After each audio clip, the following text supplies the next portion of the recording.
প্রেগনেন্সির এই সেকেন্ড ট্রাইমেস্টারে আসার পর থেকে একদমই আর বেশিক্ষণ দাঁড়িয়ে থাকতে পারি না একভাবে। তো এবারে ভেবেইছিলাম যে এবারে আর তোমাদের দাদাভাইয়ের জন্মদিনে সেমনি একটা কিছু করব না, কিন্তু সকাল হতেই দেখো মন আর মানতে চাইলো না।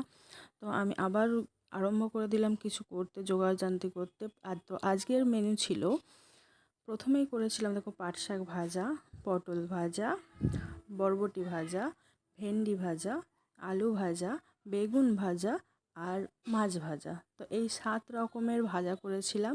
তার সাথে ছিল মুগের ডাল মাছের মাথা দিয়ে ঘন করে করেছিলাম। আর তার সাথে ছিল রুই মাছ করেছিলাম, আলু দিয়ে মাখা করেছিলাম। তো তার সাথে ছিল কাঁচা আমের চাটনি। আর চাটনির সাথে খাওয়ার জন্য তো অবশ্যই পাঁপড় ভাজতেই হবে, তো পাঁপড় ভেজেছিলাম। ভীষণ ভালোবাসে পাঁপড় খেতে।